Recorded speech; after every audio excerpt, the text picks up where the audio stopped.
నమస్తే అండి తెలుగు ప్రజలకు ఈరోజు తెలంగాణలో ఎక్కడ చూసినా అరాచకాలు అక్రమాలే కనబడుతున్నాయి. నిన్న మహబూబ్ నగర్ డిస్టిక్లో ఒక పేపర్లో చదివినాం. పొలం తగాదాల కోసం పాలోళ్ళు ఇద్దరు సొంత బ్రదర్నే కొట్టి చచ్చిపోయేదాకా కొట్టిర్రంటే అది ఎంత మనం సిగ్గుతో తలదించుకోవాలి ఈ రాష్ట్రంలో ఉంటున్నందుకు, లేదంటే దేశంలో అసలు ఎటుపోతుంది సమాజం. ఒక 6 ఏళ్ల బాలికను పెద్దపల్లి జిల్లాలో తల్లిదండ్రులు కూలి చేసుకునే తల్లిదండ్రులు మిల్లులో పనిచేసేటోళ్ళు బయట పడుకుంటే ఆ పాపను వాడు ఎత్తుకెళ్ళి బీహార్ నుంచి వచ్చిండు. వాడు ఆమెను అన్యాయంగా అసలు రేప్ చేసి మర్డర్ చేసిన అంటే వింటుంటేనే అది చదువుతుంటుంటేనే ఒక్కొక్కసారి ఏందిరా ఇట్లా ఏం చేయాలి, మనం ఏం చేయలేకపోతున్నాం అనేది ఒక ఆవేదన అయితే మనకు వస్తుంటుంది. చూస్తున్నాము ఎంత బాధ. నిన్న హైదరాబాద్లో కూడా ఒక వ్యక్తిని కొట్టి బాలనగర్ సైడ్ అనుకుంటా అంటే కత్తులతోని కటర్లతో చంపుతూ ఉన్నారు. అంటే లా అండ్ ఆర్డర్ లేదు. అదేవిధంగా ఈ రెసిడెన్షియల్ ఇష్యూస్ మీద కూడా ఏదో స్టడీలో రెసిడెన్షియల్ విద్య వద్దు, అనుబంధాలు తగ్గుతున్నాయి అనేది రేవంత్ రెడ్డి గారు అన్నారు. వీటన్నిటిపైన మాట్లాడదాం. తెలంగాణ ఉద్యమకారుడు, అత్యంత పేదరికం నుంచి వచ్చి ప్రొఫెసర్గా ఎదిగినటువంటి మన గాలి వినోద్ కుమార్ సారు మనతో పాటు ఇలా పిఎంఆర్ టీవీ స్టూడియోలో ఉన్నాడు. సార్తో మాట్లాడదాం. సార్ నమస్తే. సార్ చెప్పండి, ఇప్పుడు నేను మాట్లాడిన వాటి మీద నాకు తెలంగాణ వస్తే అన్ని సమస్యలు పరిష్కారం అయితే అప్పుడు తెలంగాణ ఉద్యమం చేసినా మీరు అందరూ చేయమన్నారు. యాదయ్యది కూడా జరిగినప్పుడు మీరు పక్కకే ఉన్నారు. మీరు ఇంగ్లీష్ ఛానల్లో కూడా మాట్లాడేది మా తెలంగాణ వస్తే మాకు అన్నీ వస్తాయి, మాకు ఇవ్వండి అని మీరు సోనియా గాంధీని కూడా తిట్టరు. తర్వాత మొన్న కేసీఆర్ ఓడిపోతే అన్ని సమస్యలు పరిష్కారం అయితే ఈ దుర్మార్గుడు అన్నీ సర్వనాశనం చేసిన వ్యవస్థలని మళ్ళీ మీరు మాట్లాడినరు, మేము అడిగినాం. కానీ మళ్ళా కూడా వ్యవస్థలలో పెద్దగా మార్పు వచ్చినట్టు అనిపిస్తలేదు. ఇవన్నీ ఇప్పుడు ఏంది రేపులు, మర్డర్లు. అయితే ప్రధానంగా మీరు చెప్పిన దాంట్లో నేనైతే భౌగోళిక తెలంగాణ వస్తే ఎన్ని బతుకులు మారుతాయని చెప్పేసి నేను ఎన్నడూ చెప్పలేదు ప్రధానంగా. కానీ రావాలనేది తెలంగాణ కావాలని కోరుకున్నా. ఎందుకు కావాలని కోరుకున్నా అంటే ఇప్పుడు డీసెంట్రలైజేషన్ ఆఫ్ పవర్స్ అంటే ఒక దేశం కానీ, ఒక వ్యక్తి కానీ, ఒక వ్యవస్థ కానీ కొంతమంది చేతుల్లో ఉండకుండా అది డెమోక్రటైజ్ కావాలి, డీసెంట్రలైజ్ కావాలి అనే ఉద్దేశంతోనే భారతదేశంలో కానీ ప్రపంచవ్యాప్తంగా కానీ ఇవాళ అమెరికా డీసెంట్రలైజ్ అయింది. ఒక 25 కోట్ల జనాభా 50 చిన్న రాష్ట్రాలుగా ఏర్పడితేనే అది డెవలప్ అయింది. అర్థమైందా? ఇవాళ ఒక ఉత్తరప్రదేశ్ 25 కోట్ల జనాభా కానీ అది ఒకటే రాష్ట్రంగా ఉంది. ఉత్తరాంచల్ తర్వాత విడిపోయింది, ఉత్తరాఖండ్ తర్వాత వచ్చింది. సో ఇవాళ అంటే 25 కోట్ల ఇంకా పెద్దగా ఉందంటారు. ఇంకా ఇప్పటికైనా కూడా కేవలం ఉత్తరాఖండ్ 5 ఎంపీలే ఉన్నాయి. ఇప్పటికే 80 ఎంపీలు 80 ఎంపీలు అట్లనే ఉన్నాయి. చేయాలంటారు. 4 ఏంటి అండి, 4 చేయాలి. మాయావతి గారు 4 చేయమన్నారు. కానీ బాబాసాహెబ్ అంబేద్కర్ చెప్పిన దాని ప్రకారంగా 2 కోట్లకు ఒక రాష్ట్రం అన్నాడు. అంటే ఈ దేశంలో 140 కోట్ల జనాభా ఉంది. అంటే 70 రాష్ట్రాలు కావాలి. మరి ఇవాళ 28 ఉన్నాయి. ఇంకా 29 ఉంటే ఆ జమ్మూ కాశ్మీర్ కూడా స్టేటస్ తీసేసారు కదా.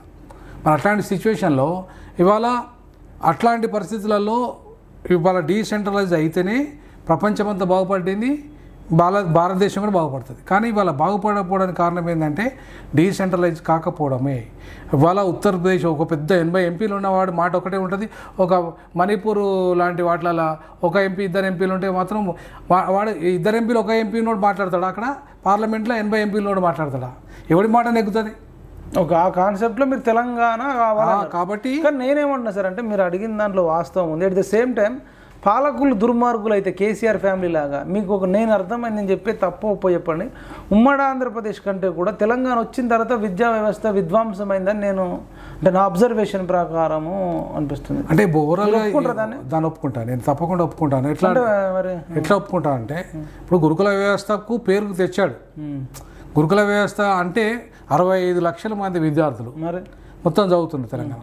65 లక్షల మందిలో 5 లక్షల మంది గురుకులాలు చదువుతున్నారు. మరి మిగతా అంటే నువ్వు గురుకులాల పేరు మీద కేవలం 5 లక్షల మందితో చదివించి నేనేదో గొప్ప మార్పు తీసుకొచ్చిన అంటే మరి మిగతా 60 లక్షల మంది ఏం కావాలి? మరి సేమ్ ఇప్పుడు దళిత బంధు లెక్కనే సార్. ఊర్లో 4గురికి ఇచ్చి మొత్తం దళితులందరికి ఇచ్చినట్టుగా చెప్పుకుంటే ఎట్లా? సేమ్ నేను ఆ రోజు కూడా ఏం చెప్పినంటే నువ్వు కులాలు లేని గురుకులాలు చేస్తానన్నావు. మంచిగా కులాలు లేని గురుకులాలు నేను సమర్థించినగా అప్పుడు కేసీఆర్ మీరే ప్రపోజల్ పెట్టి ఎస్ కులాలు లేని గురుకులాలు మనం రావాలి. అది మేము 2001లోనే కేసీఆర్ గారితో ఆయనతో ఫస్ట్ తెలంగాణ తొలి దళిత ఎజెండా మీటింగ్లు. మేము కాకతీయ విశ్వవిద్యాలయం స్టూడెంట్ అప్పుడు అక్కడ ప్రొఫెసర్లను పట్టుకొని పోయి నేను ఫస్ట్ ఎవరు ఈ 2002లో వీళ్ళతో మాట్లాడాడు మల్లెపల్లి లక్ష్మీ అనే వాళ్ళతో. కానీ 2001లోనే మేము ఇచ్చాం ప్రపోజల్స్. ఇవి 2001లోనే తెలంగాణ తొలి దళిత ఏజెండాను చంద్రబాబు ప్రసాద్ మధ్యప్రదేశ్లో దేశానికి ఒక దళిత ఏజెండా ఇచ్చాడు, తొలి దళిత ఏజెండాని. అట్లాగే మేము అదే ఆయన స్ఫూర్తితోనే తెలంగాణకు తొలి దళిత ఏజెండా అని చెప్పేసి రూపొందించి కాకతీయ విశ్వవిద్యాలయం ప్రొఫెసర్లు స్కాలర్స్ కలిపి రూపొందించి అప్పుడే తెలంగాణ కేసీఆర్ స్టార్ట్ చేశారు తెలంగాణ ఉద్యమం. మీరు ఇట్లా చేయండి అని చెప్పి దళిత ముఖ్యమంత్రి ఏజెండా, దళితులకు మూలేక ఏజెండా ఇవన్నీ కూడా మేము ఇచ్చినప్పుడే కులాలు లేని గురుకులాలు చేయండి, కులాలు లేని గురుకులాలు కావాలి, ఒక కులంకే పరిమితం కావద్దు, విద్యా వ్యవస్థ అనేది కొందరి గుప్పిట్లో ఉండద్దు, ప్రైవేటు విద్య ఇంత దుర్మార్గంగా ఇవాళ ఆధిపత్యం చేస్తుంది, రేపు మీరు వస్తే ప్రైవేటు వ్యవస్థ అంతా కూడా కుప్పగూల్చాలి, దాని మొత్తం పబ్లిక్ సెక్టార్ను చెప్పాలి. అమెరికాలో విద్యా సిస్టమ్ ఎట్లయితే ఉందో అమెరికన్ ప్రెసిడెంట్ కానీ లక్షల కోట్ల అధిపతి కానీ కామన్ మ్యాన్ కానీ ఒకటే స్కూల్లో చదువుకున్నట్టుగానే కామన్ స్కూల్ సిస్టమ్ పెట్టండి. కేసీఆర్ కూడా అన్నాడు చాలా సార్లు, నా మనమన్ని రిక్షా తొక్కే మనమని కూడా ఒకటే స్కూల్ చదివిస్తాడు ఆయన అన్నాడు అనేక ఇంటర్వ్యూలు. మేము మాలాంటి వాళ్ళ చర్చలలో వచ్చిన దానివల్లనే ఆయన అన్నాడు. అన్నాక మరి చేసిండా అంటే చేయలేదు. చేయకుండా ఏం చేసాడు ఆయన? మనమడే స్కూల్, వాళ్ళ మనమడు ఇంటర్నేషనల్ స్కూల్ చదవాలి, ఇంకోళ్ళు కార్పొరేట్ స్కూల్ చదవాలి, ఇంకోళ్ళు పబ్లిక్ స్కూల్ చదవాలి, ఒకరేమో రెసిడెన్షియల్ స్కూల్ చదవాలి, ఒకరేమో మున్సిపల్ స్కూల్ చదవాలి, ఒకరు ఎస్సీ స్కూళ్ళలో చదవాలి, వాడలలో చదవాలి. ఇది ఆ సిస్టమ్, ఎడ్యుకేషన్ సిస్టమ్. కాన్వెంట్లో ఒకటి సిబిఎస్, ఒకటి స్టేట్ సిలబస్. అరే ఇవి కాదు Telangana public schools. Telangana public schools అనే విధానము దాంట్లో అందరూ సమానమే, ఎవరు కూడా హైరార్కీ కానీ లో కానీ ఉండడం లేదు. ఒకటే స్టాండర్డు. ఏ కులమైనా సరే ఏ మతమైనా సరే తెలంగాణ పబ్లిక్ స్కూల్లో పోతే అమెరికా పబ్లిక్ స్కూల్స్ లాగానే తెలంగాణ పబ్లిక్ స్కూల్స్ ఉండాలి, ఆ తరహాలో స్కూల్ సిస్టమ్ ఉండాలని చెప్పేసి చెప్తే అన్నిటికీ ఒప్పుకున్న కేసీఆర్ అవన్నీ పక్కన పడేసి మళ్ళీ బ్రాహ్మణవాదులు, అగ్రవర్ణాలు, మనువాదుల మాటలు విని ఆయన ఏం చేశాడు? కులాలు లేని గురుకులాలు తెస్తాన్న కేసీఆర్ గారు కులాలకు ఒకటి, ఎస్సీలకు ఒకటి, ఎస్టీలకు ఒకటి, బీసీలకు ఒకటి, మైనార్టీలకు ఘనత సాధించినట్టు, అదే పెద్ద గొప్ప ఘనత సాధించినట్టు. అందులో పెట్టింది 5 లక్షల మందికే టోటల్ ఆయన తెచ్చినంత. కానీ 65 లక్షల మంది విద్యార్థులలో 5 లక్షల మంది మంచిగా చదివితే ఈ 60 లక్షల మంది ఏం కావాలి? దాంట్లో 30 లక్షల మంది ప్రైవేట్ స్కూల్లో ఉంటారు. సరే వాళ్ళు కొంతమంది ప్రైవేట్ స్కూళ్ళలో అట్లా పోయి వాళ్ళు కొంతమంది బాగుపడతారు. మరి మిగతా పేద స్కూళ్ళు, పేద బళ్ళల్లో చదువుకున్న వాళ్ళు, ఎస్సీ వాడలలో, ఎస్సీ హాస్టళ్లలో, బీసీ హాస్టల్లో ఎలాంటి సౌకర్యం లేని వాళ్ళు ఎట్లా వీళ్ళతో పోటీ పడతారండి? సార్ టీచర్లు లేరు, టీచర్లు లేరు, స్కూల్లో పలప ఉండదు, ఒక టేబుల్ ఉండదు, ఒక కుర్చీ ఉండదు, బాత్రూములు కూడా లేవు, బాత్రూములు ఉన్నాయి. సరే పురుగులు అన్నాము, గురుకులాలనేమో 1,20,000 పెట్టి మంచి బడ్జెట్ నీకు ఇస్తావు, 20,000 పెడితే ఏమో హాస్టల్లో పూర్వం చదివితే 1,20,000 బడ్జెట్ పెట్టిన పూర్వడు ముందంజలో ఉంటాడు ఎస్సీలలో, లేకపోతే 20,000 బడ్జెట్ పెట్టినోడు ఉంటాడా? అంటే నీకు ఇక్కడే హైరార్కీ కనపడుతుంది కేసీఆర్. అంటే కొంతమందిని ఎస్సీలని కొంతమందిని క్రిమిలేని తయారు చేస్తావు, వాళ్ళని మాత్రం అమెరికా పంపిస్తావు, ఆస్ట్రేలియా పంపిస్తావు, వీడు మాత్రం ఊర్లో బిచ్చగానిగా తయారు కావాలి, తాగాలి, నువ్వు పెట్టిన దుకాణంలో, సారా దుకాణాలు, మందు దుకాణం, వాటిలో తాగాలి, తినాలి. వీళ్ళు తాగి ఇచ్చే డబ్బులతో గురుకులకు డబ్బులు పంపిస్తాడు అంతే. మళ్ళీ ఆ డబ్బులే గురుకులలో పంపిస్తాడు. మేము తాగాలి, మేము చావాలి, ఈ పోరగాలు 30 లక్షల మంది ఆవుతి అయితే వీళ్ళని చదివించాలి, పేరేమో నీది. సో కాబట్టి గురుకులాల సిస్టమ్ అనేది కామన్ స్కూల్ సిస్టమ్ ఉంటే ఓకే, కామన్ స్కూల్ సిస్టమ్ని తీసేసి ఆయన కామన్ స్కూల్ సిస్టమ్ అని మేము పెట్టమని అడిగితే ఆయన అవి తీసేసి గురుకులాలు పెట్టి ఆ గురుకులాల్లో కొంతమందిని పరిమితం చేసి దాంట్లో ఇవాళ ఏమైంది పరిస్థితి? ఇవాళ ఆ గురుకులాలలో కమిషన్లు, ఇవాళ ప్రవీణ్ కుమార్ లాంటి వాళ్ళు ఏం చేశారు? ఆయన హయాంలో కొంత హార్డ్ వర్క్ చేసినప్పుడు కూడా, ఆయన కొంచెం మంచి ఫలితాలు వచ్చినప్పుడు కూడా ఆయన దాంట్లో ఏం చేశాడు? తన గ్యాంగ్ను తయారు చేసుకున్నాడు. తన గ్యాంగ్ను తయారు చేసేసుకొని వాళ్ళకే కాంట్రాక్ట్లు ఇచ్చుకోవడం, ఆ గ్యాంగ్కే మళ్ళీ చేసుకొని ఇవాళ కొన్ని అంటే ఆయన మీద వచ్చిన ఆరోపణ నేను చెప్తున్న మాటలు కాదు, అదే మానవతరాయ్, ఇదే కాంగ్రెస్ పార్టీలో గతంలో బీఆర్ఎస్ పార్టీలో ఉన్న మానవతరాయ్ అంటే ఇప్పుడు కాంగ్రెస్ పార్టీలో ఉన్న మానవతరాయ్ ఆయన మీద ఆరోపణలు చేసేవాడు. ఆయన 1000 కోట్ల వరకు దాన్ని మొత్తం కొట్టేసిండు అని. 1000 కోట్లు గురుకులాల పేరు మీద 1000 కోట్లు కొట్టేసిండు. ఈయన మొత్తం కేసీఆర్ ఏజెంటు ఆయన చెప్పేసి అవుట్ రైట్గా తిట్టిండు. వాళ్ళ భార్యకి ఏదో అన్యాయం చేసిండు. కొంతమంది వీళ్ళ ఈ గ్యాంగ్, గురుకులాల గ్యాంగ్, అదే దాని పేరు స్వెరో గ్యాంగ్, కొంతమంది అమ్మాయిలకు కడుపులు చేసిండు, రకరకాల ఆరోపణలు ఉన్నాయి కదా. ఇవన్నిటిని కూడా ఆయన పేరు ఈయన ఈ పిల్లోడు ఆరోపణ చేసి, ఈ పిల్లోడే కాదు చాలామంది ఆరోపణలు చేశారు. ఈవెన్ ఆయన హిందూ దేవతలకు వ్యతిరేకమని ఇట్లా రకరకాల ఆరోపణలు అన్నీ వచ్చిన తర్వాత ప్రవీణ్ కుమార్ గారు ఇవాళ కేసీఆర్ గారి దగ్గర నుండి మళ్ళీ బీఎస్పీలోకి వచ్చి మళ్ళీ ఏం చేసిండు, కేసీఆర్ దగ్గరికి పోయిండు. కేసీఆర్ గారు ప్రభుత్వం 10 ఏళ్ళు ఉన్నాడు, సంపాదించుకున్నాడు, వచ్చిండు. మళ్ళీ బీఎస్పీని ఏదో నేను మొత్తం బహుజనంలోకి మొత్తం ముఖ్యమంత్రిని అవుతున్నా తెస్తానని చెప్పి మళ్ళీ పోయి అడిపోయాడు. నేనేమంటానంటే ఇవాళ సిస్టమ్ ఏదైతే ఉందో ఒక విలువలు గల సిస్టమ్ అయితే ప్రవీణ్ కుమార్కి విలువలు ఉంటాయి. నిజంగా సార్ ఒకటి బుక్ నిలబెట్టిన RS Praveen Kumar, man search for meaning, అంటే అర్థం కోసం అన్వేషణ అనేది కేటీఆర్ చదివిండట. దాన్ని సార్ విలువలు లేని వాళ్ళు ఎన్ని పుస్తకాలు చదివినా ఇప్పుడు నేను ఒక ప్రొఫెసర్ అండి, నేను బోర్డని పుస్తకాలు చదివినా చదువుతూనే ఈ స్థాయికి వస్తాం కదా. అంటే విలువలు ముఖ్యమా పుస్తకాలు చదవడం ముఖ్యమా? పుస్తకాలు చదవడం కంటే విలువలు ముఖ్యం అంటున్నాను. ఎందుకంటే నువ్వు 1000 పుస్తకాలు చదువు కానీ విలువలు లేని వ్యక్తి వ్యవస్థలో వేస్ట్. ఎట్లా విలువ లేదా ఎట్లా అంటారు? నేనేమంటున్నా అంటే విలువ ఉంటే మా బహుజన సమాజం ఉద్ధరిస్తానన్నాడు వచ్చి దొర దగ్గర పోయి ఉన్నాడుగా, దొర దగ్గర పోయి ఉన్నాడుగా. నీకు నిజంగా విలువలు ఉంటాయి, ఏ విలువల కోసం నువ్వు దొర దగ్గర పనిచేస్తున్నావు? కేసీఆర్ దగ్గర ఏ విలువలు గొప్ప విలువలు ఉన్నాయని చెప్పాడు ఆడున్నావు. ఇప్పుడు కేటీఆర్ దగ్గర ఏ విలువలు ఉన్నాయని, కవిత దగ్గర ఏ విలువలు ఉన్నాయని, హరీష్ దగ్గర ఏ విలువలు ఉన్నాయని. అంటే విలువలతో కూడిన సమాజాన్ని వాళ్ళు నిర్మిస్తే తెలంగాణలో నిజంగానే మనం గౌరవిద్దాం. అవును, ఏ కులమైన గౌరవిద్దాం, ఎవరైనా గౌరవిద్దాం. విలువలు లేని వ్యక్తులతోని నువ్వు విలువల గురించి మాట్లాడితే, విలువలు గల పుస్తకాల గురించి చదివితే మాత్రం పుస్తకం విలువైందే కానీ మనుషులు విలువైంది విలువైన వాళ్ళు కాదు కదా. కానీ ఇట్లా తయారైపోయారు, నాకు విచిత్రం అనిపిస్తుంది. మరి అంటే నేను ఏమంటున్నా అంటే డబ్బు దాని ప్రభావము వీళ్ళని ఇట్లా తయారు చేసింది. ఆ అధికారము ఇక మతము ఇట్లా తయారు చేసింది. ఇవాళ అధికారానికి గాంధీ గారు దూరం ఉన్నారు, అంతో ఇంతో విలువలను కలిగి బతికిండు ఆయన. అంబేద్కర్ అధికారానికి దూరంగా ఉన్నాడు, ఆయన విలువలు కలిగి బతికిండు. ఇవాళ వాళ్ళు ఐకాన్స్గా మిగిలిండు. దేశంలో న్యాయశాఖ మంత్రి కూడా రాజీనామా చేసిండు, న్యాయశాఖ మంత్రి కూడా వదిలేసుకున్నాడు. ఒక విలువ ఒక సమాజం కోసం, ఒక మహిళల కోసం, బీసీల కోసం మాట మీద కట్టుబడి రాజీనామా చేసిండు. ఇవాళ విలువ అంటే అది, విలువల కోసం చేయడం అంటే అది. అంతేగాని ఇవాళ మొత్తం ఈ సమాజాన్ని ముంచి ఆ సమాజం దొరల దగ్గరికి పోతా అంటే అది విలువ ఎట్లయితుంది? కాబట్టి నేనేమంటానంటే విలువల గురించి మాట్లాడే పుస్తకాల గురించి మాట్లాడే వాళ్ళు విలువగైన వ్యక్తులు చేస్తే మనం స్వాగతిద్దాం. ఓ అంబేద్కర్, ఓ గాంధీ ఇట్లాంటి వాళ్ళు ఇచ్చారంటే మనం దాన్ని స్వాగతిస్తాం. కానీ విలువలు లేని వ్యక్తులతోనే ఈ విలువ అనేది ఎట్లా వస్తుందంటే చదువు వల్ల వస్తుందండి. అంటే అందులో ఆ చదువుకున్న విలువలతో కూడిన విజ్ఞానం కాదు అది. విద్య ఎప్పుడు కూడా విజ్డమ్గా ఉండాలి. ఇప్పుడు బుద్ధుడు ఒకటి అంటాడు, ఎంతైనా పుస్తకాలు చదువు, జ్ఞాని వేరు విజ్ఞాని వేరు. జ్ఞాన సమాజం అంటే ఏంది? కాలు టెక్నాలజీ మాత్రమే ఉంటుంది, విలువ ఉండదు వాడి దగ్గర.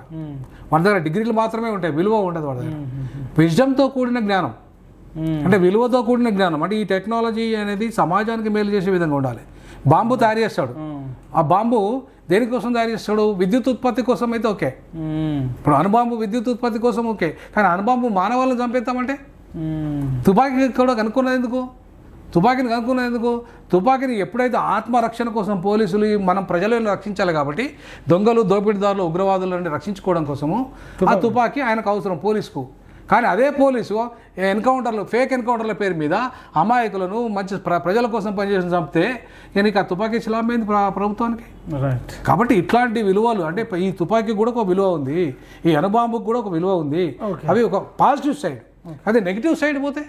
కాబట్టి ఇవాళ చదువు కూడా నెగిటివ్ సైడ్ కాకుండా పాజిటివ్ సైడ్ అంటే ఇవాళ సమాజాన్ని ప్రేమించే విద్య, అలాగే ఈ వ్యవస్థను ప్రేమించే విద్య, తల్లిదండ్రులను ప్రేమించే విద్య, ఈ సమాజం కోసం అంటే మొత్తం డబ్బు మీద యావ కాకుండా, అధికారం మీద అహంకారం కాకుండా ఈ సమాజాన్ని మార్చడానికండి నేను చదువుకున్నది. అందుకే అంబేద్కర్ ఏమంటాడంటే education is the weapon to transform individuals and the society. అంటే ఒక విద్య అనేది ఒక వ్యక్తిని మార్చాలి, ఈ వ్యవస్థను మార్చాలి. ఇప్పుడు అదే సార్, ఇప్పుడు వరుసగా మనం మళ్ళీ పాయింట్కి వద్దాం, స్టార్టింగ్ పాయింట్కు. పెద్దపల్లిలో చిన్న అమ్మాయిని తీసుకెళ్ళి వాడు రేపు మర్డర్ చేయడం ఎట్లా చూస్తారు? ఇప్పుడు హైదరాబాద్లో నరకడం, పొలం కోసం అక్కడ రైతులు మనం జై జవాన్ జై కిసాన్ అంటాం. ఇదే రైతులు ఇట్లా తయారై కొద్దిమంది అంటే పాలోళ్ళను కొట్టి చంపడం అంటే ఇది అంతా కూడా ఎడ్యుకేషన్కి మన లింక్ ఉందంటారా? అసలు ఉంటుందండి, తప్పకుండా ఉంటుంది. రేవంత్ రెడ్డి ఏమో వాళ్ళ మీద సీరియస్గా ఉందాం, వాళ్ళని కఠినంగా శిక్షించాలంటారు. ఈ ముగ్గు ఇన్సిడెంట్లు ఉన్నాయా ఇట్లాంటి వాళ్ళు? ఇంకా సొసైటీలో చాలా మంది ఉన్నారండి. ఎంతమంది మనం ఒక రెడ్డి అంటాడు, అంతమంది అమ్మాయిల రేప్ చేసి శ్రీనివాస్ రెడ్డి నలుగురిని చిన్న స్కూల్ పిల్లలు, ఇట్లాంటి స్కూల్ పిల్లలు ఒకసారి కాదు 2 నెలలకు అసలు ఫస్ట్ చంపినప్పుడైనా పట్టుకోవాలి. అవును కదా. అట్లా ఒక 4-5 చేసేదాకా కూడా పట్టుకోవాలి. ఇప్పటికి కూడా వాడి మీద జైలు ఉన్నాడు తప్ప వాడి మీద ఇప్పుడు ఒక్క నేరస్తుని చంపినంత మాత్రాన నేరం కంప్లీట్గా రద్దు కాదండి. నేర రహిత సమాజ విలువలు పెంపొందించినప్పుడే వస్తుంది. అది ఎక్కడికి వెళ్ళి వస్తుంది? విద్య ద్వారా వస్తుంది. ఎడ్యుకేషన్లో ఆ వాల్యూస్ లేవు. అట్లాంటి వాల్యూస్ అంటే ఇప్పుడు నేను తప్పు చేయొద్దు అనే దాన్ని ఎవరు నేర్పాలి? ఫస్ట్ తల్లిదండ్రులు నేర్పాలి, తర్వాత ఉపాధ్యాయుడు నేర్పాలి, అంతే కదా. తర్వాత ప్రభుత్వం అది నేర్పాలి. కానీ తల్లిదండ్రులు నేర్పకుండా, నీకు స్కూల్లో నేర్పకుండా, ప్రభుత్వం కంట్రోల్ చేయకుండా ఆ వ్యవస్థ ఎట్లా మారుతుంది? సో కాబట్టి ఇవాళ కేవలం ఆ వ్యక్తి తప్పు మాత్రమే అంటలేను నేను, పూర్తిగా వ్యవస్థ రాజ్యం ప్రధాన పాత్ర పోషించాలి ఇంట్లో. ఏంటంటే ఒక రాజ్యంలో నువ్వు పరిపాలకుడిగా ఉన్నప్పుడు నీ ప్రజలు ఏ మార్గంలో పోవడానికి ముఖ్యంగా విద్య. ఒక దేశం సర్వనాశనం కావడానికి విద్య అనేదాన్ని నాశనం చేస్తే చాలు, సర్వనాశనం అయిపోతుంది దేశం. అట్లనే కేసీఆర్ గారు విద్యను సర్వనాశనం చేసి కూర్చునబెట్టిన దాన్ని నువ్వు పునర్నిర్మాణం చేయాలి. పునర్నిర్మాణం చేయాలంటే ఆకునూరి మురళి గారు ఇవాళ అంత గొప్పగా నేను ప్రైవేట్ స్కూల్స్ రద్దులు కావాలని చెప్పినోడు, మండలానికి ఒక ఇంటర్నేషనల్ స్కూల్ కావాలని చెప్పినోడు ఇవాళ ఎందుకు మాట్లాడుతున్నాడు? ప్రైవేట్ స్కూల్ అన్ని మొత్తం ప్రైవేట్ స్కూల్ వ్యవస్థ రద్దు చేయాలని చెప్పాడు ఆయన. ఆర్టికల్ రాశాడు. మంచిదే కదా. నేనేమంటానంటే ఇప్పుడు ఆ ఆర్టికల్ అదే చెప్పాడు. ఆయన కలెక్టర్గా ఉండి కూడా ఆయన ఆర్టికల్ రాశాడు, ప్రైవేట్ విద్యా విధానం రద్దు కావాలని చెప్పేసి కలెక్టర్ నుండి ఇట్లా బయటికి రాగానే. అంటే అది చాలా మంచిదే. పేదవాళ్ళకి అడ్డంగా ఇవాళ అంటే డబ్బులు పెట్టి కొనలేని చదువులో విద్య ఉన్నప్పుడు రద్దు చేసేసి దాన్ని ప్రభుత్వ విద్యగా మార్చగలిగితే అంతకంటే గొప్ప మార్పు ఏం లేదు. మరి నేనేమంటానంటే ఇవాళ మురళీ గారు ప్రైవేట్ స్కూల్స్ రద్దుగా కావాలనే ఉద్యమాన్ని ఎందుకు బలపరచలేడు? ఎందుకు ఆ దిశగా అడుగులు వేయట్లేదు? ప్రభుత్వానికి ఎందుకు ఇవాళ మొత్తం ఒకటే కామన్ స్కూల్ సిస్టమ్ పెట్టాలి, ఆల్ ఇంటర్నేషనల్ స్కూల్స్ అన్ని స్కూల్స్ రద్దు కావాలి, ఒకటే స్కూల్ సిస్టమ్ ఉండాలి? అది ప్రభుత్వం నడిపిస్తుందా, ప్రైవేట్ నడిపించిందా? ఫీజుల ప్రభుత్వమే భరించాలి. ఈ పేద పిల్లల యొక్క ఈవెన్ ప్రైవేట్, ఫర్ ఎగ్జాంపుల్ మనకు అన్ని పాఠశాలలు లేవు, ప్రభుత్వ పాఠశాలలు అన్నీ లేవు.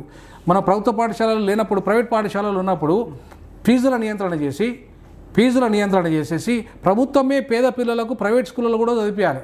అక్కడ కూడా భోజనం పెట్టాలి, అక్కడ కూడా బ్రేక్ఫాస్ట్ పెట్టాలి. ఈ ప్రభుత్వ స్కూళ్ళలో కూడా బ్రేక్ఫాస్ట్ పెట్టాలి, లంచ్ పెట్టాలి. నువ్వు ఇప్పుడు డే స్కాలర్స్ అన్నావు కదా, డే స్కాలర్ సిస్టంలో ప్రైవేట్ స్కూల్స్లో కూడా పేరెంట్స్ మీద భారం పడని విధంగా స్కాలర్షిప్స్ ఏదైతే ఇప్పుడు అంతకుముందు అక్కడ ఆంధ్రప్రదేశ్లో జరిగిందో అదే మోడల్ను ఇక్కడ పెట్టి మంచిదే. ఎందుకంటే దేశంలో నంబర్ 1 స్థితిలో ఇవాళ ఆంధ్రప్రదేశ్లో జగన్మోహన్ రెడ్డి పరిపాలనలో ప్రభుత్వ విద్యలో ఇంగ్లీష్ ఎడ్యుకేషన్ సిస్టమ్ని పెట్టాడు. అది భారతదేశంలో ఒక మోడల్ అయింది. భారతదేశంలో ఇలా నంబర్ 1 ఇంగ్లీష్ మాట్లాడుతున్న రాష్ట్రం మీద ఉందంటే ఆంధ్రప్రదేశ్. సో అది ఎట్లా జరిగింది అంటే పాలకుడు ఒక నిర్ణయం తీసుకొని ఈయన అడ్వైజర్ ఎవరు? ఆకునూరు మురళి. అక్కడ జగన్మోహన్ రెడ్డి ఈయన అడ్వైజర్. అక్కడ రేవంత్ రెడ్డికి అడ్వైజర్గా ఉండు. అట్లాంటి సిస్టాన్ని తీసుకురా. మొత్తం ప్రైవేట్ స్కూలు అక్కడ మొత్తం ఇవాళ మెడికల్ సీట్లనండి. అక్కడ మెడికల్ ఫీజు ఎంత తెలుసా? భారతదేశంలో ఎక్కడ కూడా అంత తక్కువ ఫీజు లేదు మెడికల్ ఫీజు. నిజమంటారా? భారతదేశం నేను నిజమే చెప్తున్నా. భారతదేశంలో కూడా ఎక్కడ కూడా అంత మెడికల్ తక్కువ ఫీజు లేదు, ఒక ఆంధ్రప్రదేశ్లో ఉంది. అంటే ఫీజులను అంత కంట్రోల్ చేయగలిగాడు. ఆ ఫీజులు కూడా ఎవరు కట్టిండ్రు? పేద పిల్లలందరికీ ప్రభుత్వమే కట్టింది. అబ్బా, ఎంబీబీఎస్ చదివిన వాళ్ళకు, ఇంజనీరింగ్ చదివిన వాళ్ళకు, లా చదివిన వాళ్ళకు, ప్రైవేట్ స్కూళ్ళలో చదివిన వాళ్ళకు కూడా ప్రభుత్వమే కట్టింది. అట్లా కట్టి ఇక్కడ కూడా తెలంగాణలో కూడా మొత్తం పేద పిల్లల విద్య అంతా కూడా అద్భుతంగా తయారు చేయి, విలువలతో కూడిన విద్యను తయారు చేయి, ఎక్కడ నేరరహితమైన సమాజాన్ని నిర్మించు. ఇన్ని నేరాలు ఇంకెన్ని జరుగుతాయి, ఎట్లా మరి కంట్రోల్ చేయాలంటే? అదే నేనేమంటాను, వయోజన విద్య అని ఉండే సార్ ఇంతకుముందు. ఇప్పుడు దాన్ని డెవలప్ చేస్తే బాగానే ఉంటుందేమో. బాగానే ఉంటుంది. ఇప్పుడు వయోజన విలువల విద్య అని పెట్టాలి. వయోజన విలువల విద్య. ఇప్పుడు మానవకుల సంఘాలు ఇది చేయకుండా ఎంతమందిని ఇప్పుడు వాని ఉరిశిక్ష చేసినంత మాత్రం వేరేడు ఎట్లా అవుతాడు? నేను ఏదే అంటున్నా. ఇప్పుడు ఎవడో ఉరిశిక్ష పడుతుంది, ఉరిశిక్ష చేస్తాడు, వేసినంత మాత్రం నేరం తగ్గదంటున్నా. అది నేరం లేని వ్యవస్థలు. ఇప్పుడు ఫిన్లాండ్ దేశం ఉంది, అసలు అక్కడ నేరం 0, క్రైమ్ పోలీస్ స్టేషన్లు ఉంటాయి. అవునా? ఉన్నాయి, పోలీస్ స్టేషన్లు ఉన్నాయి. చాలా దేశాలలో పోలీస్ స్టేషన్లు ఉన్నాయి. షాకింగ్ విషయాలు చెప్తా ఉన్నాయి. పోలీస్ సిస్టమ్, క్రిమినల్ రికార్డ్స్ ఉన్నాయి. ఎడ్యుకేషన్ ఎట్లుంటుంది? ఎడ్యుకేషన్ పిల్లలు స్వేచ్ఛగా ఎగ్జామ్స్ ఉంటాయి. అక్కడ ఎగ్జామ్స్ ఉండవు. మరి ఇక్కడ ఎగ్జామ్స్ పేరు మీద కొట్టి అవన్నీ బోకస్. ఇక అక్కడ శ్రీ చైతన్య నారాయణ అట్లాంటిది ఏముండదు, అట్లాంటి వ్యవస్థ ఉండదు. ఒకటే కామన్ స్కూల్ సిస్టమ్ ఉంటుంది, అది కూడా ఎగ్జామ్ ఉండదు, ఏముండదు. నీకు ఇంట్రెస్ట్ ఉన్న నువ్వు ఆర్టిస్టు కావాలి, ఆ రంగం వైపు టీచర్ నేను మెంటర్ తయారు చేస్తాడు, ప్రపంచంలో అగ్రగాని ఆర్టిస్ట్గా తయారు చేస్తాడు. పెయింటర్ కావాలా, అగ్రగాని పెయింటర్గా తయారవుతావు. ఇంజనీర్ కావాలి, అగ్రగాని ఇంజనీర్ అవుతావు. సైంటిస్ట్ కావాలి, అగ్రగాని సైంటిస్ట్. నిజంగా స్టడీ చేసి రావడం నేనేమంటాను, నా ఫిన్లాండ్ అనే దేశం నన్ను ఇన్వైట్ కూడా చేసింది. అక్కడికి నేను పోలేకపోయాను, అక్కడ బాగా చలి ఉంటుంది, అప్పుడు హెల్త్ బాగాలేదు, నేను పోలేదు. కానీ యాక్చువల్గా ఫిన్లాండ్ దేశంలో ఉన్న ఎడ్యుకేషన్ సిస్టమ్ అంతా ప్రపంచం అంతా ఒక మోడల్గా తీసుకోవాలి దాన్ని. ఆడుతూ పాడుతూ చదువుతారు పిల్లలు, స్వేచ్ఛగా ఆడుతూ పాడుతూ చదువుతారు, హ్యాపీగా. అసలు వాళ్ళకి ఎగ్జామ్ టెన్షన్ లేకుండా, పేరెంట్స్ టెన్షను, ఎంట్రన్స్ టెన్షను ఏముండే కాదు. సార్ మీకు ఇంత టాలెంట్ అంటే అబ్జర్వేషన్, ఇంత మేధావి మీరు.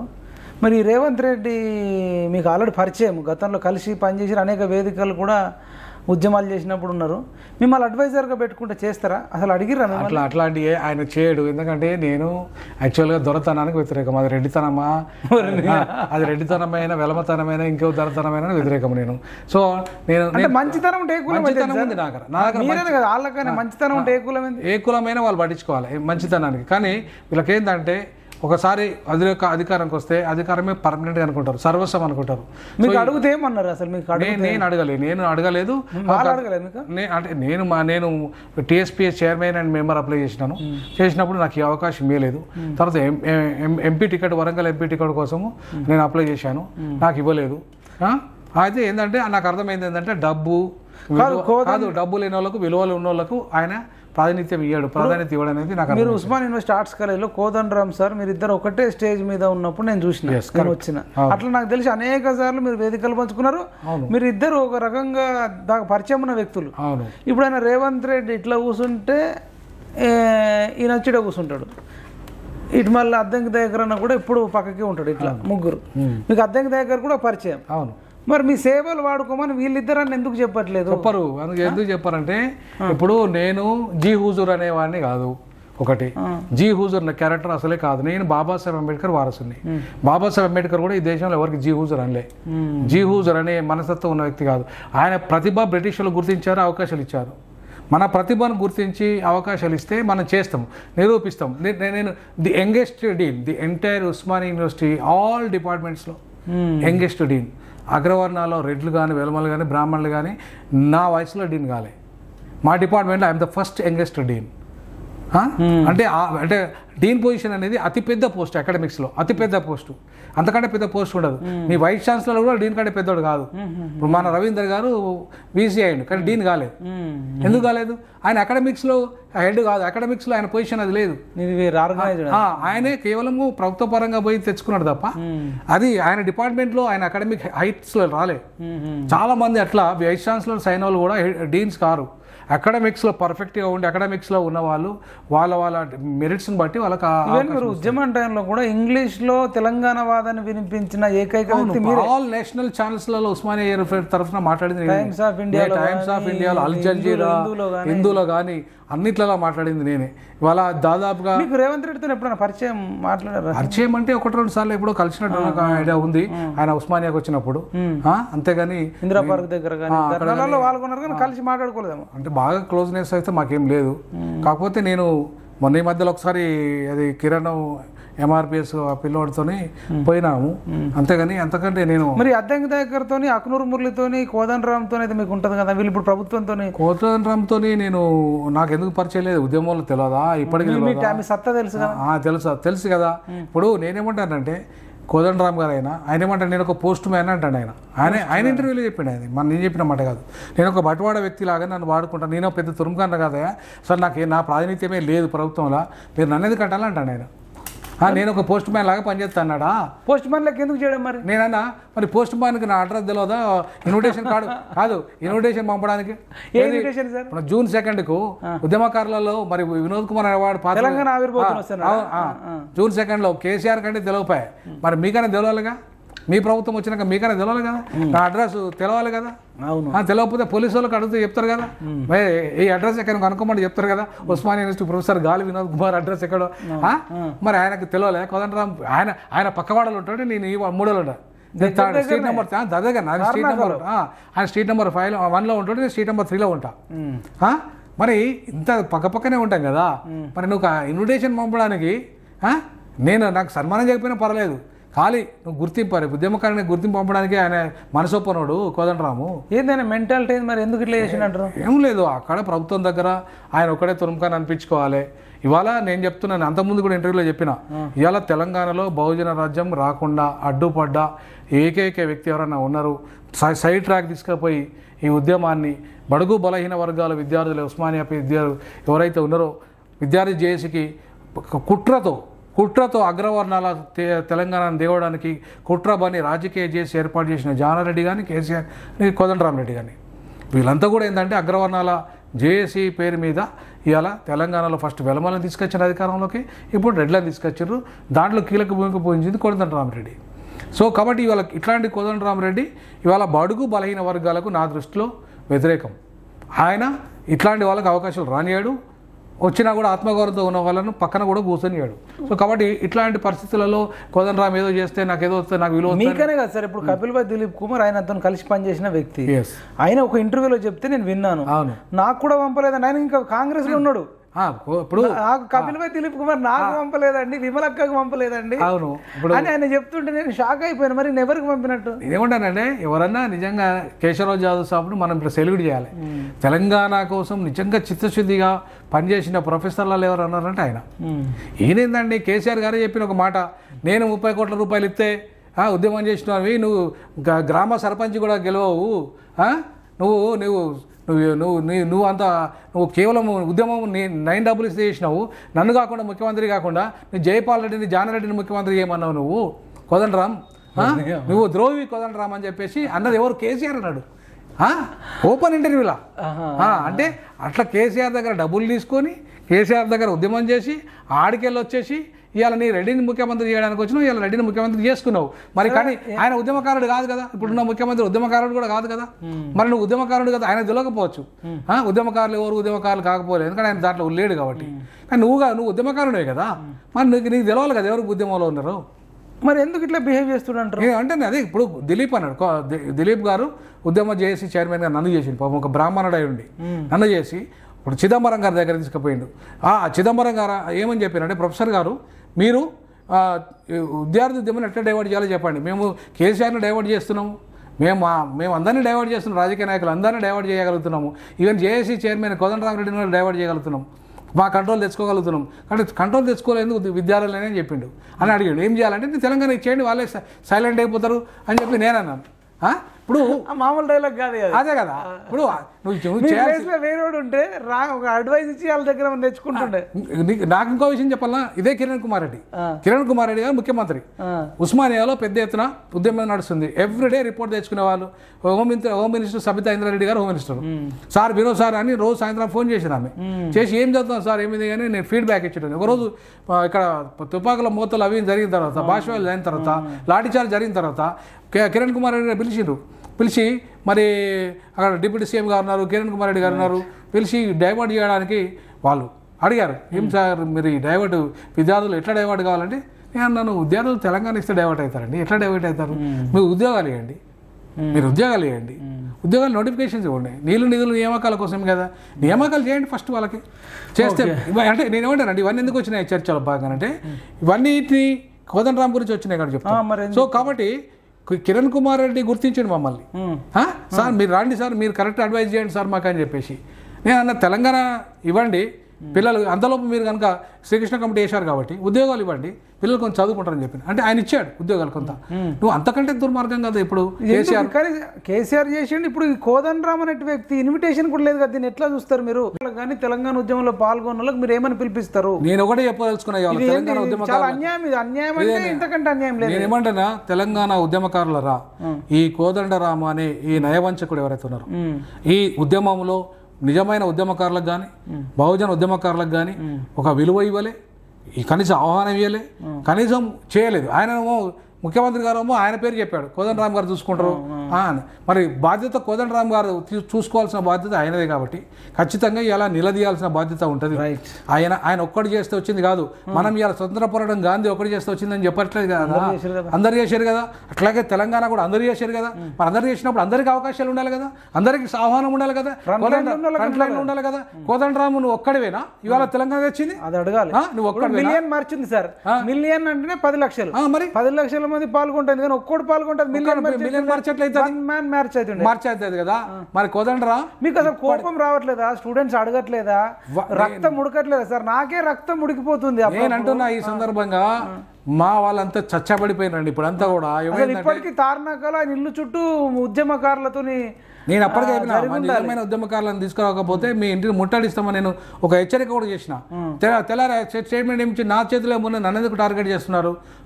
నేను ఒక post man type. Post man resign చేసి రమ్మని ఉద్యమం చేయాలి కదా. నేను అదే అంటున్నా, పోస్ట్ మ్యాన్ రిజైన్ చేయి భయ్. ఎందుకు అలా? ఇప్పుడు ఇవాళ విలువలతో కూడిన విద్య కావాలి, వైద్యం కావాలి, ఒక ఉన్నత తెలంగాణ పునర్నిర్మాణం ఉంటే దొరల యొక్క ఆస్తులను కాపాడుకోవడమా, పటేళ్ల యొక్క అధికారాన్ని కాపాడుకోవడమా? తెలంగాణ పునర్నిర్మాణం అంటే ఈ తెలంగాణలో విద్యను, ఈ తెలంగాణలో వైద్యము, ఈ తెలంగాణ పరిశ్రమలు, ఈ తెలంగాణ సంపద ప్రజల పరం చేయడము. ప్రజాపాలన అంటే ఉట్టి పేరు చెప్పుకుంటే కాదు. మొత్తం ఈ 58 పదులలో 46 పదులు రెడ్లకిస్తే కాదు, అది ప్రజాపాలన కాదు. అది మరి పోస్ట్ పైన ఏం చేస్తున్నా? అదే అంటున్నా, పోస్ట్ పైన నువ్వు ఏం చేస్తాను అంటున్నా. అడగాలి. రెడ్డి సామాజిక వర్గానికి అడిగిరా సార్? ఇంటికి ఒక 100,000 మంది పోయి అడగాల సార్? అడగాలి. ఇప్పటికే లేట్ అయింది. భవిష్యత్తులో ఖచ్చితంగా తిరుగుబాటు చేసే రోజు వస్తుంది. కోదండరాముని నిలదీసే రోజు వస్తుంది, ఉరికిచ్చే రోజు వస్తుంది. అదే ఉస్మానియా విద్యార్థులు ఊరుకోరు, అదే మాలాంటి వాళ్ళు ఊరుకోరు. ఖచ్చితంగా ప్రజలు తిరుగుబాటు చేశారు. ఇప్పుడు కేసీఆర్ చెప్పిన తగిన బుద్ధి కోదండరాము లాంటి వాళ్ళు కూడా చెప్తారు.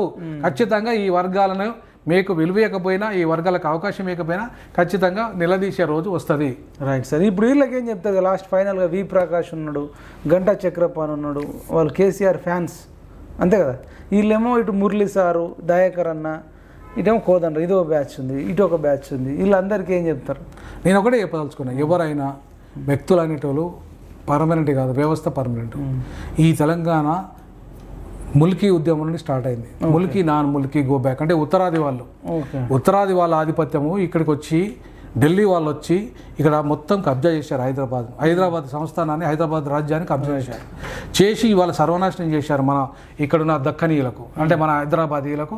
హైదరాబాద్ ఫర్ హైదరాబాదీస్ అంటే ఈ హైదరాబాద్ రాజ్యం అనేది హైదరాబాదుల కోసం ఏర్పడ్డది. Okay sir. ఇవాళ తెలంగాణ ఎవరి కోసం ఏర్పడ్డది? తెలంగాణ ప్రజల కోసం ఏర్పడ్డది, తెలంగాణ ఉద్యమకారుల కోసం ఏర్పడ్డది, తెలంగాణ ప్రజల కోసం ఏర్పడ్డది. రెడ్ల కోసం, విలంబల కోసం ఏర్పడలేదు, వాళ్ళ ఆధిపత్యం కోసం ఏర్పడలేదు. మరి ఇప్పుడు ఏమంటారు? వాళ్ళ ఈ జాతులన్నింటినీ నడపాల్సిన బాధ్యత ఉద్యమకారులుగా, మేధావులుగా వాళ్ళ మీద ఉంది. ఇవాళ వాళ్ళకి చెంచాగిరి చేసుకుంటూ కూర్చోకండి. చెంచాగిరి ఒక పార్టీలు ఉన్నాడు, అదే అంటున్నా. ఏడైతుంది ఇప్పుడు? అక్కడ అటు చూపుతున్నాడు, ఇక్కడ ఇటు చూపు. అదే నేను ఏమంటానంటే, ఈ జోకుడు ఇప్పటికైనా బంద్ చేయండి, ఇప్పటికైనా జోకే కార్యక్రమాలు బంద్ చేయండి. ఈ తెలంగాణ పునర్నిర్మాణంలో అందరినీ భాగస్వామ్యం చేయండి. మెయిన్ గా కామన్ ఎడ్యుకేషన్ కోసం, కామన్ ఎడ్యుకేషన్, అందులో standard education, common school system, common universities అన్నీ కామన్గా పెట్టండి.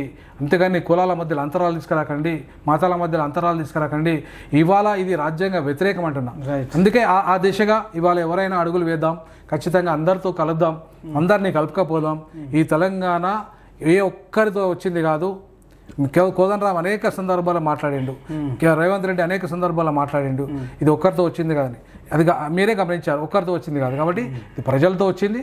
ప్రజల కోసం పనిచేయండి, ప్రజలు మీకు విలువిస్తారు. ఖచ్చితంగా ప్రజల వైపు తెలంగాణ పునర్నిర్మాణంలో 93% ఉన్న ఎస్సీ, ఎస్టీ, బీసీ మైనార్టీలు వాళ్ళకు మేలు జరిగినప్పుడు వాళ్ళకు విద్యారంగంలో, ఉద్యోగ రంగంలో, రాజకీయ రంగంలో, పరిశ్రమల్లో, సంపదలో, రాజకీయ అధికారంలో మాట రావాలని, అప్పుడే నిజమైన తెలంగాణ, ప్రజాస్వామిక తెలంగాణ, ప్రజా పరిపాలన తెలంగాణ అవుతుందని ఆ దిశగా ముఖ్యమంత్రి రేవంత్ రెడ్డి గారు, అట్లాగే మిగతా వాళ్ళంతా అడుగులు వేయాలి. ప్రతిపక్షం కూడా కలిసి రావాలి. దీనికి ఇవాళ జోకుడు బంద్ చేయండి, ప్రశ్నించండి. ఇప్పుడు ప్రవీణ్ సార్ బీఆర్ఎస్ నుంచి బయటకు రమ్మంటారా? 100% ప్రవీణ్ సార్ను కానీ, వి ప్రకాష్ కానీ, గంటా చక్రపాణి, మీరు ఒకవేళ అందులో ఉన్నా సరే అన్యాయాన్ని ప్రశ్నించండి. అన్యాయం బయటకు వస్తారా రారా అనేది వాళ్ళ ఇష్టాల మీద ఆధారపడి ఉంటుంది. కానీ ఖచ్చితంగా అన్యాయాలను ప్రశ్నించడం అయితే అందరి బాధ్యత కదా. మీరు ఇలా ఉన్నా బయటకు వచ్చి ఇంకా వస్తే ఇంకా ఒక విశాలమైన వేదిక వేస్తే ఇంకా మనం అందరం కలిస్తే ఒక విద్య మీద కొట్లాడొచ్చు కదా. విద్య మీద ఒక ప్లాట్ఫామ్ తీసుకొస్తే బాగుంటుంది. ఇప్పుడు ఈ జనగా అక్కడ ఏపీలో ఇదే ఆకునూరు పోలీసు సార్ అక్కడ అద్భుతంగా కొంత మార్పులు తీసుకురాగలండి. ఇక్కడ కూడా చేయండి ఆ పని, మేము అంత సహకరిస్తాం, మమ్మల్ని కూడా ఇన్వాల్వ్ చేయండి. అంతేగాని ఒకరితో అయ్యేది కాదు ఇదంతా. అందరం కలుద్దాం, తెలంగాణ పునర్నిర్మాణంలో భాగమవుతామని తెలియజేస్తున్నాం. Right sir, thank you so much sir. ఇదండి ప్రొఫెసర్ గాలి వినోద్ కుమార్ సార్తో సంచలన ఇంటర్వ్యూ మామూలుగా లేదు, బ్లాస్ట్. మేధావులందరినీ కూడా సార్ ప్రశ్నిస్తున్నాడు. కనీసం ఉద్యమకారులకు తెలంగాణ ఆవిర్భావ దినోత్సవం నాడు ఇన్విటేషన్ లేదంటే వీళ్ళెంత నియంత వ్యక్తులు, వీళ్ళు రేపు విద్యను ఎట్లా నాశనం చేస్తారో అని భయం వేస్తుంది. వీళ్ళందరినీ కూడా ప్రశ్నించాల్సిన అవసరం ఉందని చెప్పేసి మరి వినోద్ కుమార్ సార్ అంటున్నాడు. నిజమే అండి, అందరం ఈ రాష్ట్రం బాగుండాలన్నప్పుడు ఎందుకంటే ఒక పార్టీలో ఉండడం, ప్రతి ఒక్కడు ఒక పార్టీలో జాయిన్ అయిపోవడము, లేదంటే బహుజనవాదం అనడము, లేదంటే ఎస్సీ వాదమనో, ఎస్టీ వాదమనో, బీసీ వాదమనో, ఎస్సీ ఎస్టీ బీసీ మైనారిటీ వాదమనో ఏదో ఒక వాదం పేరు చెప్పుకొని మరి ఏదో ఒక రాజకీయ పార్టీలోకి పోయి వాడు అధ్యక్షుడే గ్రేటు, వాడు అధ్యక్షుడు తోపు, వాడు అధ్యక్షుడే కష్టపడ్డాడు అని ఏ పార్టీలు ఉన్నాడో వాళ్ళ పార్టీ అధ్యక్షులను మెచ్చుకోవడానికి తప్ప వీళ్ళు దేనికి పనికిరారేమో అని అర్థమవుతుంది. కాబట్టి నిరుద్యోగులారా, విద్యార్థులారా, ఉద్యమకారులారా, పౌర సమాజమా, ఈ ఏ రాజకీయ పార్టీలు ఉన్నోడు కూడా మీరు బ్లైండ్గా జైగొట్టుడు బంద్ చేసి వాళ్ళందరినీ కూడా బయటకు రావాలని మీరు అడిగి కామన్ ఎడ్యుకేషన్ కోసం అందరం కొట్లాడుతూనే అది అయ్యేంతలోపు ఈ ప్రైవేట్ స్కూళ్ళల్లో, ప్రైవేట్ కాలేజీలలో కుటుంబ నియంత్రణ, ఫీజు నియంత్రణ జరిపియాలి. ఫీజు నియంత్రణ జరిపించకపోతే వాడు ఎంత అంటే అంత డబ్బునోడు కడతాడు కానీ లేనోడు ఎట్లా కడతాడు? ఇప్పుడు విష్ణు కిషోర్ అన్న అదే చెప్తున్నాడు, గురుకులకు పంపిస్తేనేమో నాశనం అయిపోయింది, అక్కడ మరి ఆ స్కూల్ టీచర్లు లేరు, ఫెసిలిటీస్ లేవు, బయట వచ్చి చదివిపియాలి అంటే అక్కడ ఫీజు కట్టలేకపోతున్నా, ఎంతో ఒత్తిడికి లోనవుతున్నాం, ఉద్యమం చేసి ఇవన్నీ కష్టాలు పడన్నా అంటున్నాడు. ఆ ఒక్క విష్ణు కిషోర్ అన్నదే కాదు ఆ ఇష్యూ, కొన్ని లక్షల మంది అట్లనే ఎంతోమంది మదన పడుతూ ఉన్నారు. దీనంతటికి కారణం ప్రభుత్వానికి అధికారం ఇచ్చేదే దుర్మార్గులను కంట్రోల్ చేయాలి, ఫీజులు కంట్రోల్ చేయాలి, కల్తీని కంట్రోల్ చేయాలి, అన్యాయాన్ని కంట్రోల్ చేయాలని ఇస్తే వాళ్ళతోనే చేతులు కలుపుతూ ఈ ప్రభుత్వాలే పెద్ద మాఫీగా తయారై చాలామంది ప్రభుత్వంలో ఉన్నోడే ఒక్కొక్క రౌడీలాగా గతంలో బిహేవ్ చేసిర్రు. మరి వీళ్ళన్నేమన్నా మార్పు తెస్తారా లేకపోతే అదే బాటలో పోతారా? కానీ ఇప్పుడున్న ఈ కోదండరాము కానీ ఆయన పక్కకున్నోళ్ళు కానీ ఎవడు కూడా ఆయనను ఎదిరించి మాట్లాడినట్టు మాకైతే కనబడతలేదు. వీళ్ళు ఎటు దారి తీసుకుపోతారో వీళ్ళకైతే కృతజ్ఞత ఉద్యమకారుల పట్ల లేదు, కేసీఆర్ను గద్దె దించిన ప్రశ్నించే గొంతుకల పట్ల కానీ, యూట్యూబ్ ఛానళ్ళ పట్ల కానీ ఎవ్వడి పట్ల వీళ్ళకు కృతజ్ఞత లేదు. కృతజ్ఞత లేనోడు ప్రజల పట్ల ఏం కృతజ్ఞత ఉండండి? వాళ్ళకు అధికారం తీసుకొచ్చి అనడంలో కీలక పాత్ర వహించిన వాళ్ళ పట్లనే కృతజ్ఞత లేదు. కనీసం జూన్ 2 నాడు ఇన్విటేషన్ లేదు ఎవరికి, వినోద్ కుమార్ సార్ లాంటి వాళ్ళకంటే విష్ణు కిషోర్ అన్నకు లేదు, మాకు లేదు, విమలక్కకు లేదు, కలిపిల్పై దిలీప్ కుమార్ అన్నకు లేదు. అంటే ఉద్యమాలు చేసినోడికే లేదంటే వీళ్ళు పక్కా రాంగ్ డైరెక్షన్లో పోతున్నట్టు క్లియర్గా కనబడుతుంది. తస్మాత్ జాగ్రత్త. నేను ఇది ప్రభుత్వం ఏర్పడ్డ 1 మంత్లోనే గుర్తించిన, ఇప్పుడు 6 నెలల తర్వాత కూడా చెప్తున్నాం. రానున్న కాలంలో అత్యంత కిరాతకంగా నిర్ణయాలు తీసుకుంటామని భయం వేస్తుంది. ఇంకా ఛాన్స్ ఇచ్చింది మస్తయింది, ఇంకా ఛాన్స్ ఇవ్వాల్సిన అవసరం లేదు. ఈ విద్య కోసం కొట్లాడాల్సిందే, ఈ రేపులు మర్డర్లు జరుగుతున్నాయి, శాంతి భద్రతల కోసం కొట్లాడాల్సిందే. ఎవడెవడైతే కల్తీగాళ్ళు ఊరుకు 4, 5, 6 ఉంటారు, ప్రతి కంపెనీలో 2, 3 ఉంటారు, ప్రతి గల్లీలో 2, 3 ఉంటారు. నక్సలైట్ల కోసం వెతకరా తర్వాత విషయం, కానీ ఈ కల్తీగాళ్ళ కోసం, ఈ కంత్రీగాళ్ళ కోసం, ఈ సైకోల కోసం మాత్రం ఈ ప్రభుత్వం పోలీసులను పెట్టి, ఇంటెలిజెన్స్ని పెట్టి ఫిల్టర్ చేయాలి. ప్రశ్నించే గొంతుకల మీద కాదండి ఫోకసు. ఈ 6 ఏళ్ల పాపను ఎత్తుకపోయిన అట్లాంటి కల్తీగాళ్ళ మీద, అట్లాంటి మెంటాలిటీ ఉన్న వాళ్ళ మీద ఫోకస్ చేసి వాళ్ళ కౌన్సిలింగ్ ఇవ్వాలి. భూమి కోసం సొంత రక్తం పుట్టిన బ్రదర్ని చంపిరు, ఎటు పోతుంది? ఈ ప్రభుత్వాలు విలువలతో కూడిన విద్య, వయోజన విద్య నేర్పియాలి, స్కూల్ పిల్లలకు కూడా విద్య నేర్పియాలి. ఆ రకంగా మనం అందరం కొట్లాడదాం. గాలి వినోద్ కుమార్ సార్ లాంటి వాళ్ళు అందరం కలిసి పనిచేద్దాం. సార్ ఒక మంచి మేధావి, ఫిన్లాండ్ లాంటి వ్యవస్థ ఎట్లా ఉందో చెప్తున్నాడు. ఫిన్లాండ్ లాంటి ఎడ్యుకేషన్ మన తెలంగాణలో కానీ భారతదేశంలో వచ్చేంత వరకు కొట్లాడదామని తెలియజేస్తూ thank you so much sir, thank you so much. ఇదండి PMR TV, చూస్తూనే ఉండండి. మరో గెస్ట్తో మళ్ళీ మాట్లాడదాం. జై తెలంగాణ, జై జవాన్, జై కిసాన్, జై